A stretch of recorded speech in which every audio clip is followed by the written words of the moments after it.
Hey, it's Laura. Welcome to another episode of TMST. Another day, another week. If you're new, thank you for being here. And if you're coming back, welcome back.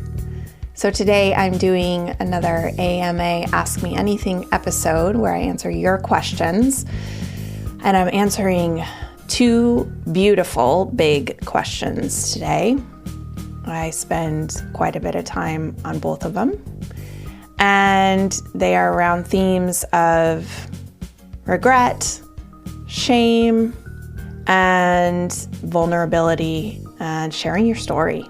So I will leave it at that. We'll get right to it. I just want to make the caveat that I will make every time I do this, that I am not a mental health professional. I am not a therapist. I'm not licensed to give mental health advice. And quite a bit of this falls into that category. It's all based on my own experience and should not take the place of professional help. Again, thank you for being here. And we're going to start with Shayna.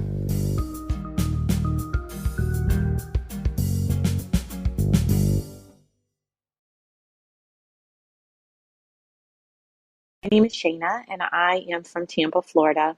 My question to you is how to be vulnerable. Your book was definitely life-changing for me, as I know many of us that have read it feel that way. And your vulnerability has been so inspirational in sharing your story. It's so commendable.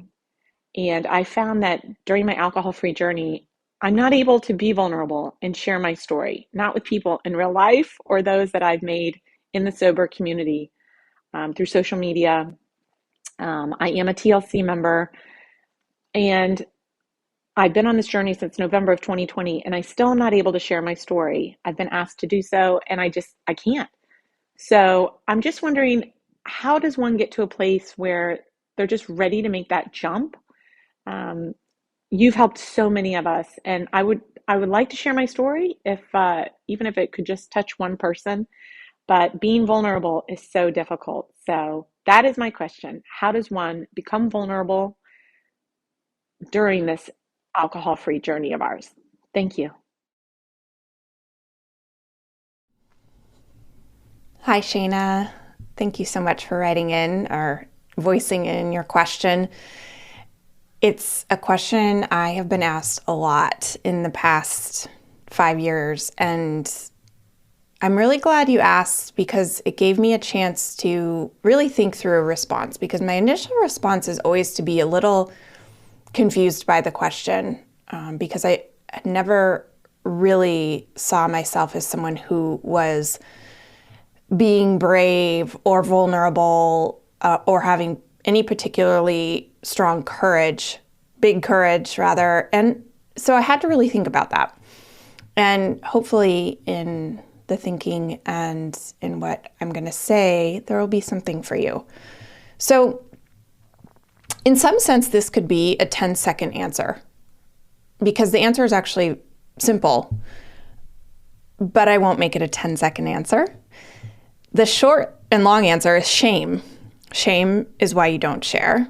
Shame is why people remain secret about big parts of their lives.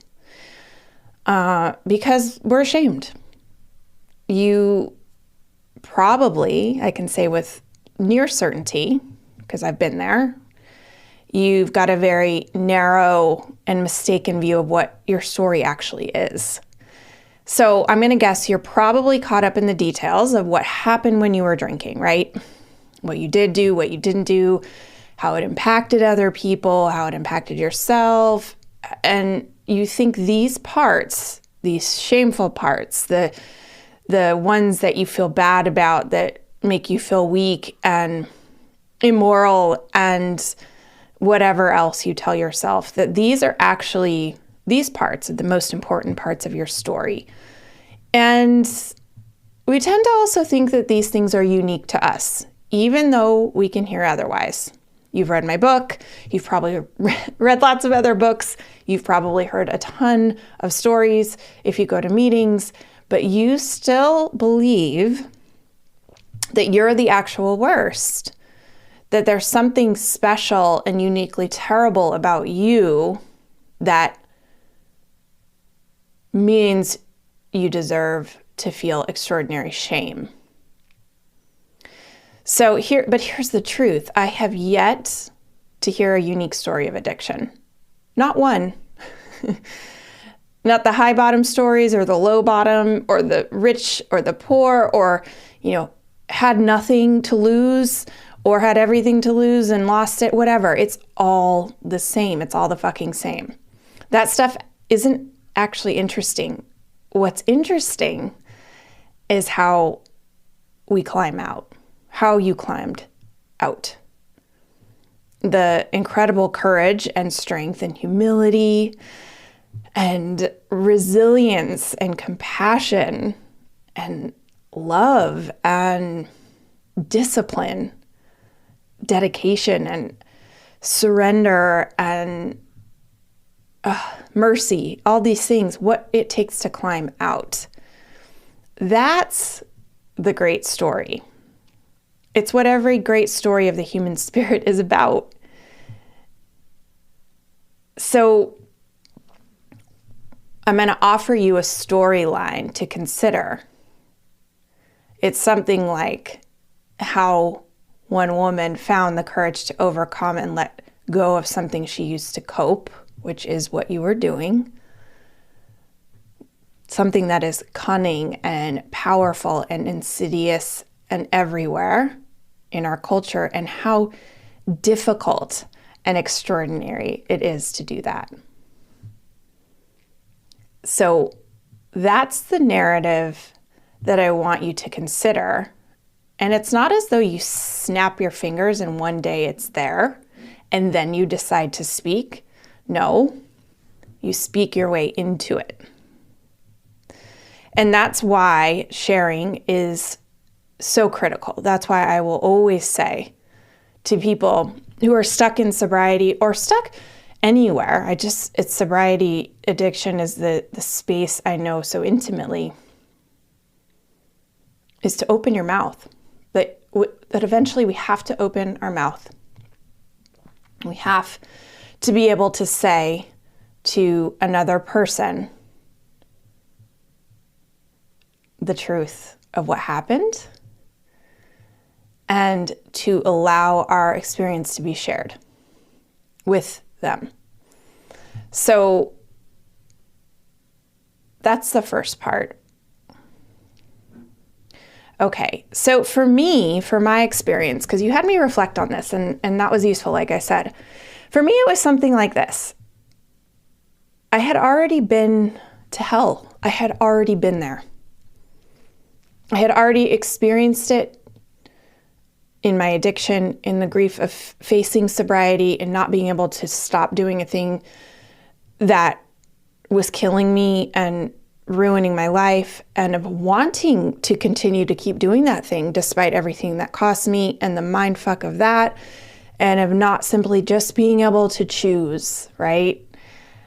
To say, be with my daughter or something versus drink. Like I had already fallen so far out of integrity with myself and been so lost to myself and lost to what I know as God, and to feel such corrosive humiliation and shame that my baseline of what to fear, because I had been in hell myself already, living hell, my baseline of what to be afraid of what was really actually scary, just changed. I had lived in my own personal hell, and so I wasn't afraid anymore. I didn't have the time to be afraid anymore of the superficial hell of being judged or misunderstood by people about this part of my life. It's not that I just stopped caring. I just couldn't care and continue on and save my life or have any life. And eventually I did stop caring about that. So I think if you go inside, you will find the same thing to be true for you. I have a feeling that being judged and misunderstood by people is probably what you're fearing, and that stems from this shame that you're holding about your story. And that was a cage that I lived in for a long time, this fear of being judged and misunderstood, of being disliked. And it was so deeply tied to my drinking. So to quit alcohol but stay in that cage was, for me, it would have been like never having quit, really. And I'm not saying everyone who gets sober or goes through any kind of life-defining experience like this that is, largely misunderstood, which other people will judge, which is everything, by the way. If we're really living at all, someone's going to judge what we're doing. I'm not saying that everyone who does this has to share publicly or write a book like I did or anything like that. But I'm saying so long as you're owned by the shame of that story and you keep it an active secret, you will suffer. Privacy is very different than secrecy, and what you're talking about is secrecy. I couldn't be afraid of being judged and continue on at the same time. And simultaneously, I started to realize that deeper than this fear of being judged, there was this knowing that what I was doing was an incredibly subversive act. And I liked being on that side. I liked that it was a little bit badass to get sober. I liked that I had a storied past and that I had decided I was going to rewrite my story, that I was going to start a new chapter, that I was going to become a person that did have integrity, that I was going to become a person that didn't try to bury this about me, but instead included it and carried on openly. I wrote about what was going on with me because I just couldn't not write about it. And I wrote because writing, more than anything else, was saving my life, and I could feel it. And I think the same is true for people who decide to talk about it, whether they're talking about it with one other person or in a room full of people or on a stage. Because we can feel in that moment that we are transmuting the shame, alchemizing it into something else, something life-giving, something we can actually stand on, and something that, in the speaking of that truth, in the sharing of it, connects us to other people in the way that we so desperately needed and were longing to connect. All of us. So I could feel myself changing as I was writing it, and when I do write it, and it's why I continue to write, not because I had actually changed, although I was, but because I was understanding in that process my story differently, which is what I'm asking you to do, and it's an active part of the process. It's not something that just happens internally, quietly. I think you ask this question because you're at some jumping off point. You're at the edge of the cliff being asked to go, and you know that you need to do it. So that's great. So in that active process of writing and sharing, I was beginning to understand my story differently, which did change me. And what was happening was that I was starting to land on the truth of the human story. The place where my story as an individual and the collective story, the true story of humanity, meet. I was being counted in to what it really means to be human, which is never about being good. It's about being changed.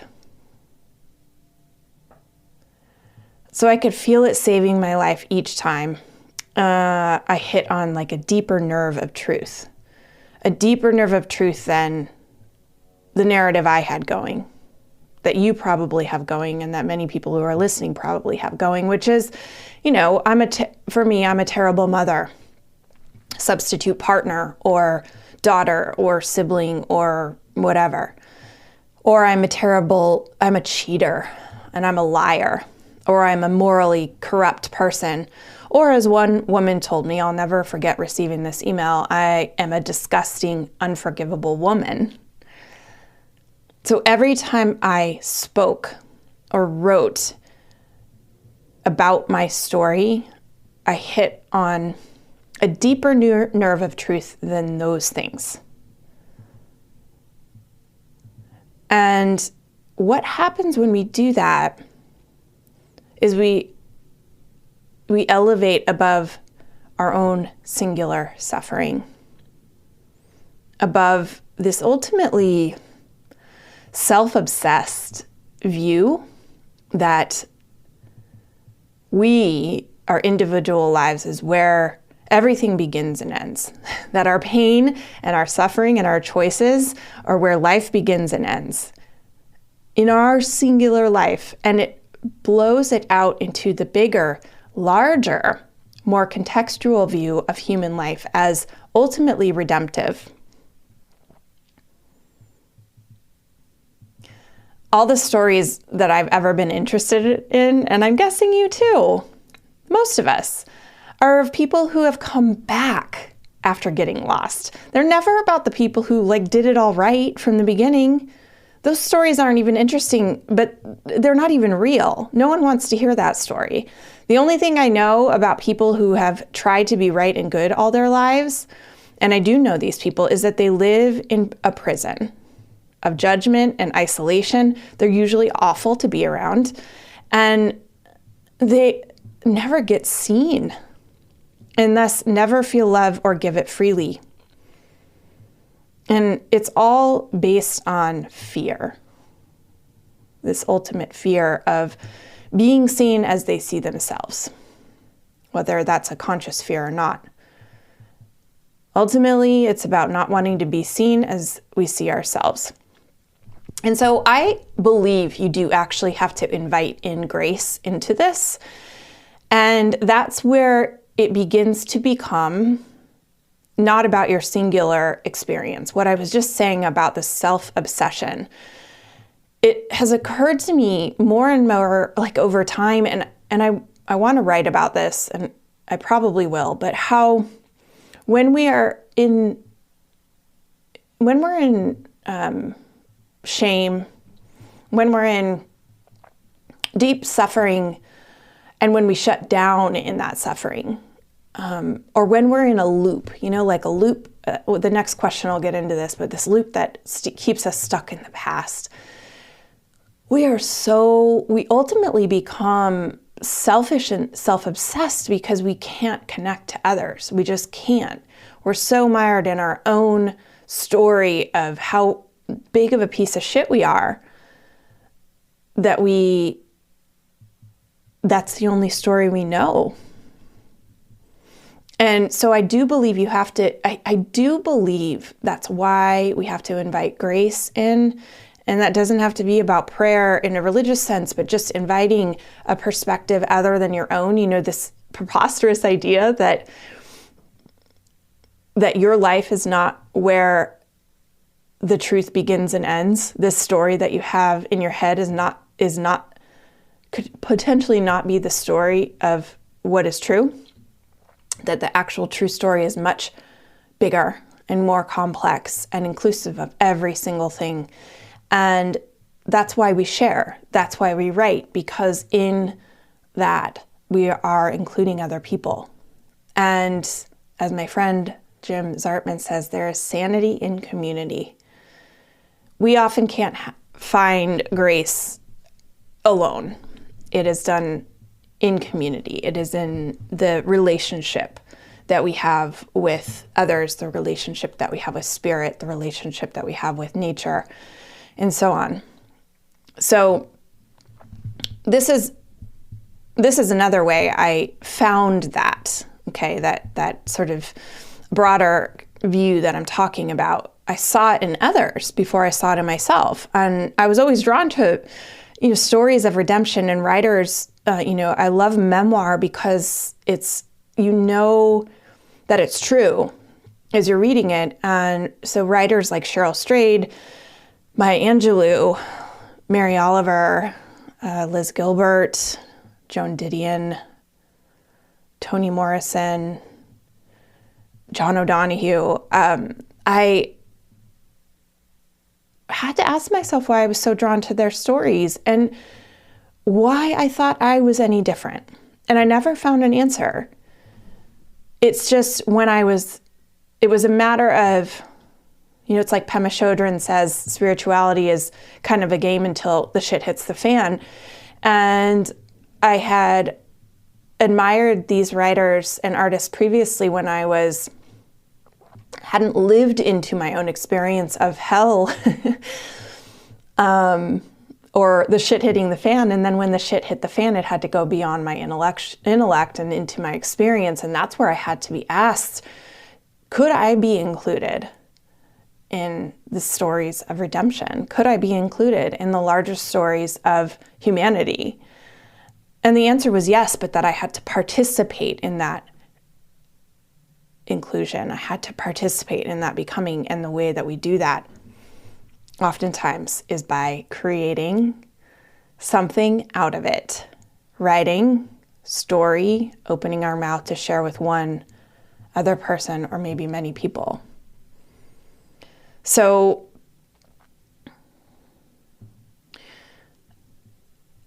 I want to address something that often comes up, and it came through in your question. This idea that we kind of arrive at a place where we're not afraid, where we feel brave enough to be vulnerable. And in that place we won't have fear. We won't be concerned. We won't shake. We won't worry. That place doesn't exist as far as I know. And the difference is you just decide to do it anyway. You realize that you're not actually that special or unique. And you get to be very intimate with your shame. And perhaps that's the next step for you is, I think a lot of times people in recovery especially believe that by listening to stories that other people tell, or listening to podcasts, or reading a book, or reading all the books, right, that we are somehow, that the process that others are speaking of is going to, by osmosis, occur in us. And it doesn't. Those things are all very useful and important, and sometimes we have to do that for a little bit before we are able to participate actively. But eventually you have to participate actively. And that the opportunity to do that will always show up, right?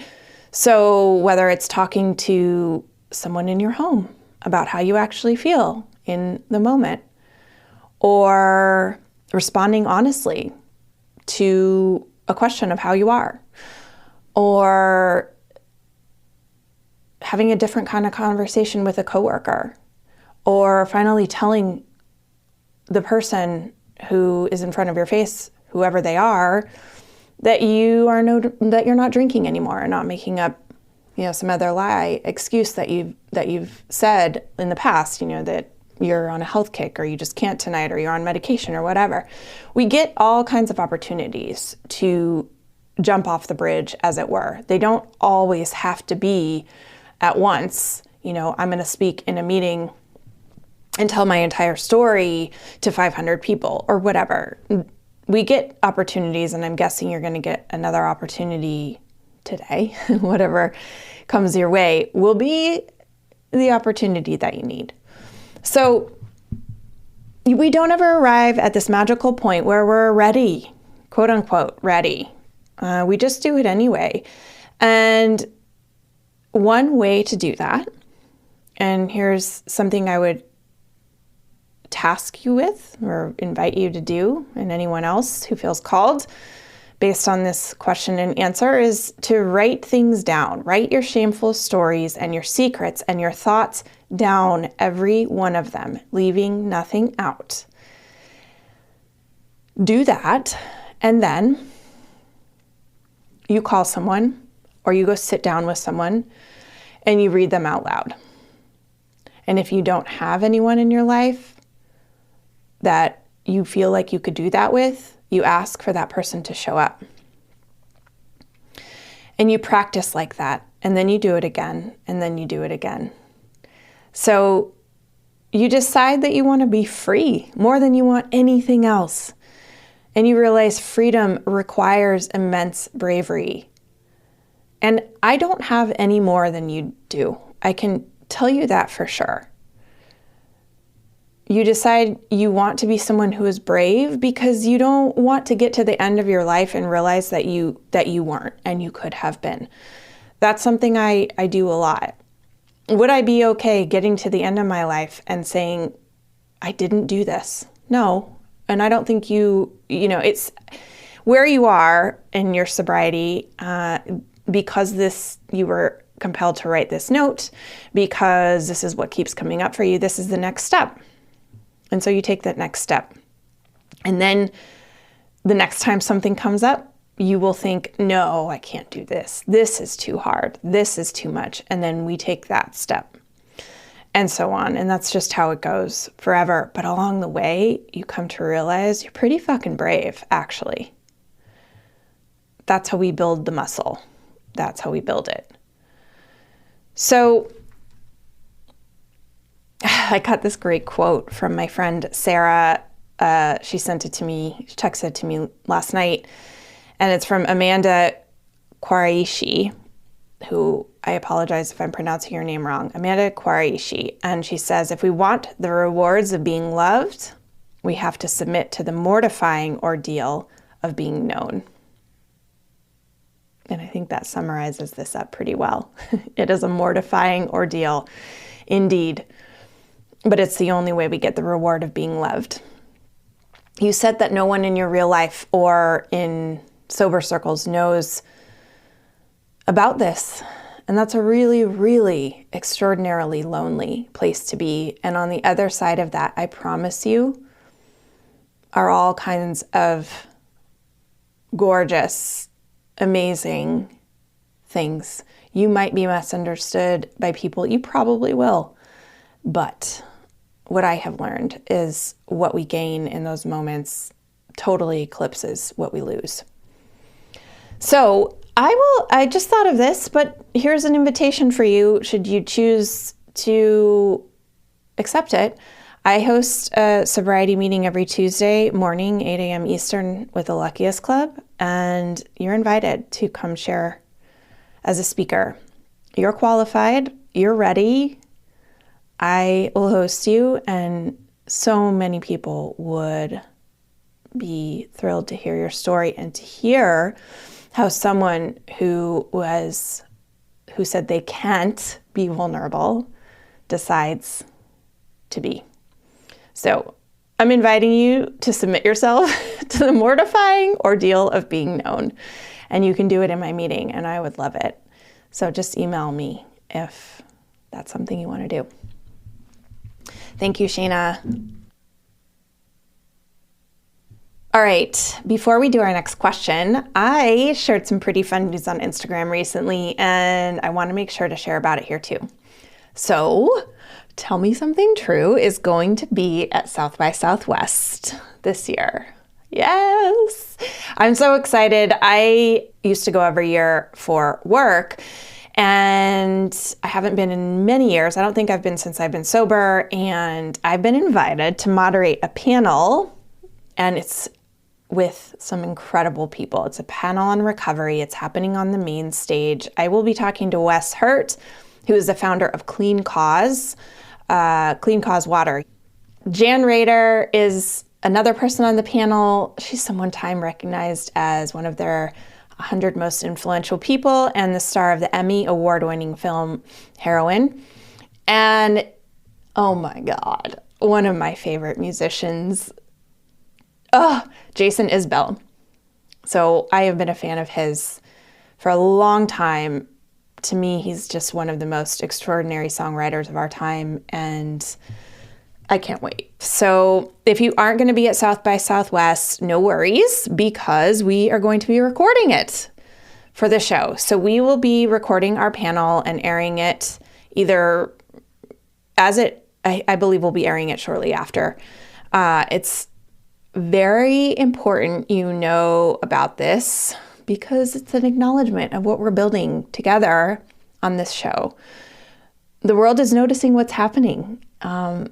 We have a lot of people listening every week, more and more every episode, and we're doing it together. So every single person here plays a role, and thank you so much from me and Michael.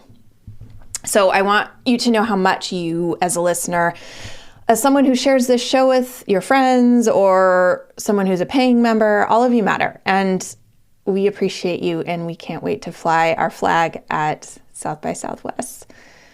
The actual date of the panel, I believe, is March 18th. You can go to their website and check, or you can check my Instagram. It's in one of the recent reels. And stay tuned. We'll be saying more about it as we get closer. All right, our next question comes from Kat. This is what it says. I'm wondering how you handle feelings of regret about your past and if you still have them after years of sobriety. I quit drinking 2 years ago, and that decision dramatically improved my life. I'm a better person because of it. But when I look back on my 20s and 30s, I feel so much regret for lost time and big mistakes. There are things that happened that I can never fix, things that would never have happened if I'd been sober, and so many opportunities have been lost that I can never get back. Despite my efforts to live fully and authentically now, I am sometimes overcome with regret when I think about the past. I have a feeling this is something every former drinker deals with to some extent, and I would appreciate any insight you may have. Thank you, Kat. All right. Yes, this is something a lot of people experience when they get sober. It's something a lot of people experience in general. Here's what I know. I think there's this idea that we shouldn't have any regrets, that regret is this sort of wasted space altogether. And I'm not sure that's actually honest. It seems pretty disingenuous for someone to say they don't have any regrets. Because how is it possible to not feel regret when there are only a certain number of paths our life can take, right? Every time we choose something consciously or unconsciously, we are, by definition, not choosing everything else. So unless you are the one person who is completely satisfied with every choice you've made and turn your life has taken, I don't know that it's actually honest to say we should live with no regret. I think it's how we hold it. And I say that, I really had to think about this because I'm not someone who generally spends a lot of time caught up in the energy of regret. And I had to question if that was true. And if it is true, why? So I think that some of it comes from this very purely practical side of me that knows I just cannot change anything that's happened in the past, period. So spending time in regret is useless. I think that's definitely part of it. But as I thought about it more, I have some other thoughts, and maybe they're helpful. This is what occurred to me. Regret seems to me a lot like blame. Like it's something that can feel useful when you're in it, but it never really is. because it keeps us stuck in the past and removed and inert in the present moment. So regret seems like a sort of, I don't know, like an emotional Botox. And I have nothing against Botox, by the way. It freezes us in time, okay? It renders us sort of immovable and pinned to the past, like in one moment or many moments. And it looks like it's helping, and it might even appear that it's helping, like it's a superficial mask, a sort of protective barrier of sorts. So what is it protecting us from? So let's go back to blame. When we get stuck in blame, it's always about pointing the finger at others and ourselves and trying to define why something happened. It's this sort of grab for control. And instead of acknowledging that it happened, that whatever happened, and that regardless of whose fault it is, we have to bring ourselves into the now and take responsibility for the kind of life or the kind of experience we want to have. And God, that can be really fucking hard. It can be so hard, but it's the only way through in the end. So, but blame often feels like it's protecting us, right? It feels like, whether we're blaming ourselves or others, it feels like it's protecting us, okay? So similarly, when we get stuck in a regret story, we're stuck back in the past, asking how things might be different. If we hadn't done this or done that, or like you said, if you'd been sober. And what occurred to me is that perhaps, like when blame is cueing us to take responsibility, because that is where it's pointing. And responsibility can only happen right now, in this moment. In this moment, I can be responsible for the experience I want to have. I can be responsible for the energy I'm bringing into this room or this conversation. I can be responsible for the way I respond. I can respond with my ability. That in this moment, when we're talking about regret, maybe regret is cueing us to feel something we almost never want to feel, which is grief. To feel what's lost. And like responsibility, grief has to be felt if we are to metabolize it and to allow it to become useful. It can only happen right now. It's a feeling we have to stop evading, trying to evade, protect ourselves from, avoid, all those things. And we have to allow it to submerge us.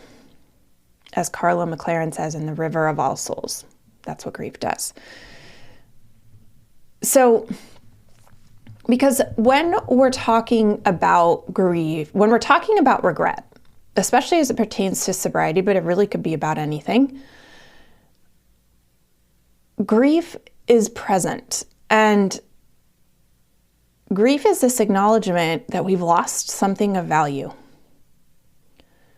And to allow ourselves for grief to move through, which is, it can be tremendously uncomfortable, unbearable, or seemingly unbearable, to allow ourselves to actually feel the pain of that loss, to feel the choice we didn't take, to feel the moments that we missed,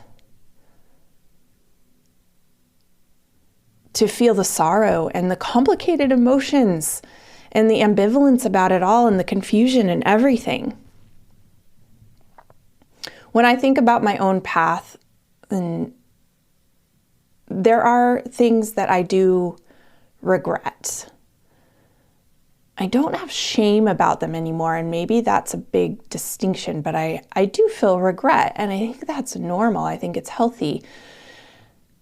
I don't stay in that energy, but I feel regret about things like, for example, I feel sad. I feel a loss about the time the times I haven't been present with my daughter before I got sober and after, I feel regret about that. I feel regret about handling things the way I did sometimes with my ex-husband, because I was really hurtful in moments. And I feel regret about times that I didn't spend more time with my grandmother before she passed away. I was able to spend some really precious meaningful moments with her, but I wasn't there enough. And I feel a lot of regret about that. And I have, in sobriety, allowed myself to feel the grief of those things. And I think that's perhaps why I don't hold them so heavy. So I wonder if regret is really like a defense mechanism against grief, the way blame can be a defense mechanism against responsibility, a way to shut down our hearts so that we don't have to feel what we've lost, or that time has passed, or that we are ultimately mortal. That every time we've chosen something, again, consciously or unconsciously, we're not choosing other things, and that there's no other way that equation goes. In that sense, I don't know that it's possible to live a life without regret.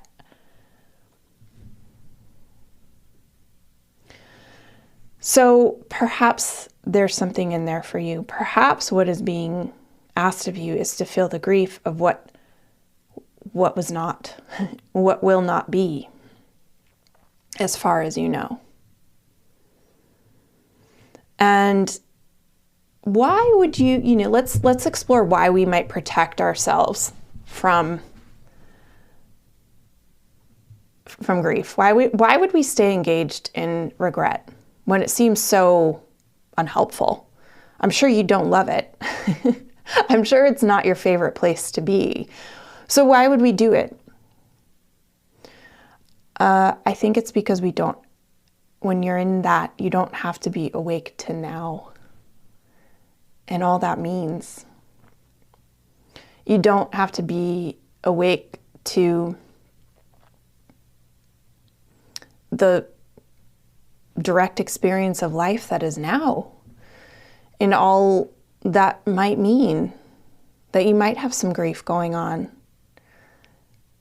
You might have some regrets, that you might have some shame, you might have some deep sorrow. And okay, fair enough. Who wants to feel that? But in the meantime, you're also robbing yourself of all the good stuff that's here. And when we aren't here, we can't act in ways that will create a life that we won't regret in the future. When we are tangled up in the past, we can't be effective and present in the now. And that does have a payoff, whether we realize it or not. Just like drinking had a payoff. That payoff is incapacitation. It's one of the best sort of descriptions I've heard, or theories I've heard. Stephen Pressfield talks about that, how drinking is ultimately this like form of resistance in a way, because it incapacitates us. And sometimes we need to be incapacitated because we can't necessarily survive what we're going through. And once we remove it, then we're faced with what we were going through. So, some things to consider. What might be there? What might be underneath? Perhaps it's grief. It requires an open heart, an admission that if we choose to live, we will be hurt again. When we decide to be here now, open. So Pema Chodron and all of Buddhism really talks about when we're faced with pain, we have two choices, and one is to shut down our hearts, and one is to keep our hearts open. And it seems like shutting our heart down is the wise thing to do, and it's our natural instinct. And the way of the Bodhisattva, the brave warrior, is to keep our hearts open, despite the fact that we will, no doubt, get hurt. And we do that because the alternative shuts us down to everything. And regret seems like a really easy story to fall into, like shame. A very sticky story. So that's what I have to offer. What I will say, and maybe this is something that is useful for you as a practical thing to do. Write down what you grieve. Write down every single thing. Or if you want to frame that as regrets, write that down. And notice this is what I recommended for the last person too, because a lot of times these things just live in our minds and we have to get them out onto paper and into the world and out of our bodies. And that's where they start to take on a different shape and to lose a lot of their power. Make a list of all those things. And then something I think about a lot is the fact that I don't know that things could be different. We really don't know. You don't actually know what drinking kept you from in a good way. You don't know that had you not been drinking, or that had you made a quote unquote different choice, assuming that you could have, which you couldn't have because you didn't, right? It's like that Byron Katie question, could it have gone differently? No. And how do you know that? Because it didn't. So when we argue with reality, we lose all the time. So you don't actually know. We really think that life is like this decision tree that we, if this, then that, and that we can predict with a good degree of certainty how things would have turned out. Would we, if we had ended up with a certain partner instead of the one we have, if we would have had children instead of not having them, if we didn't have children instead of having them, if we would have chosen this job or this degree or this career path or whatever. And we really just don't know. We only know what we have, and we also don't know what could be. So if you're looking back on your 30s and your 20s, that tells me you might be in your 40s. And I started an entire life in my 40s, an entirely new existence. So you also don't know what's to come.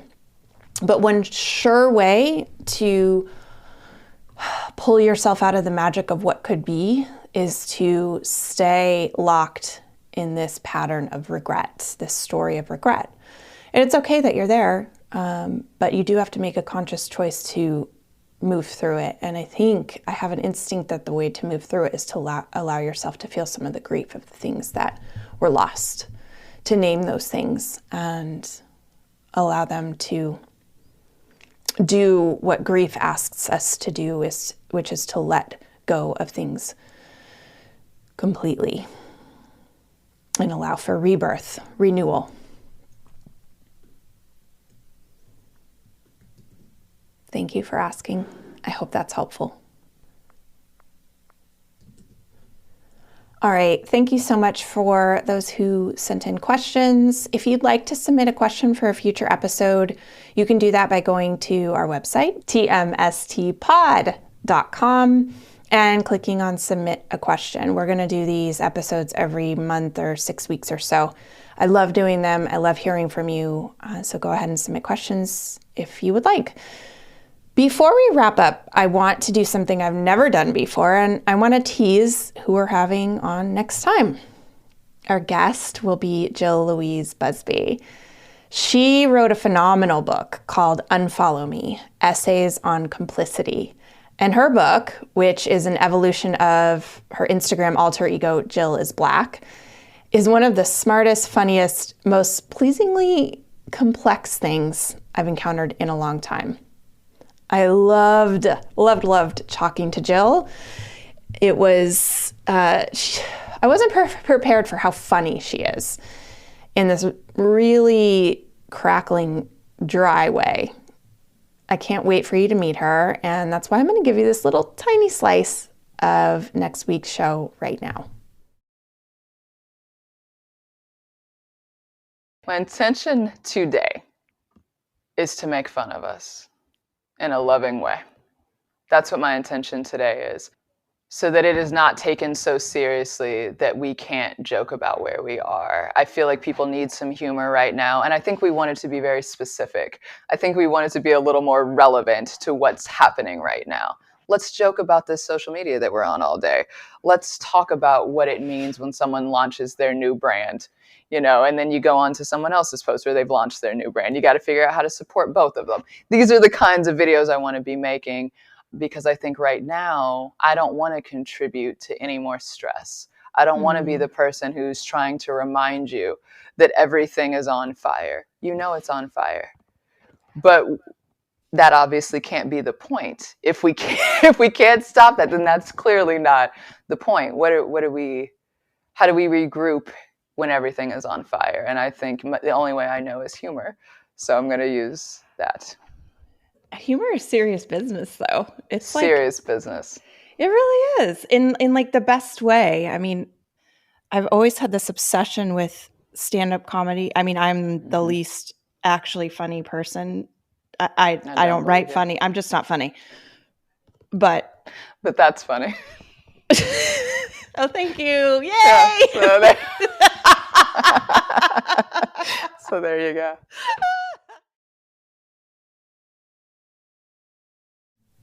There you go, folks. The delightfully enigmatic Jill Louise Busby. Next week on Tell Me Something True. Bye.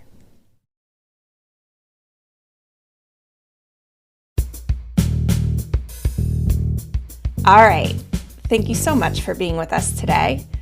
If you want more TMST, head on over to tmstpod.com and become a member.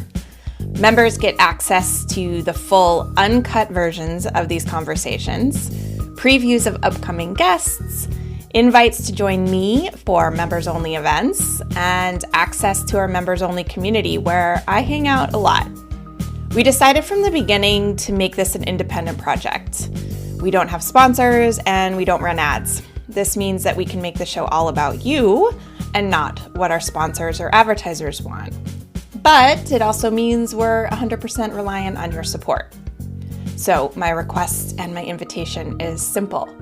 Support the show by becoming a member, or you can simply make a one-time donation of as little as $5. I cannot stress this enough. You can make a huge difference for as little as $5. Please head over to tmstpod.com right now. Tell Me Something True is engineered and mixed by Paul Chufo. Michael Elsesser and I dreamed up this show, and we're looking forward to joining you online and next time on Tell Me Something True.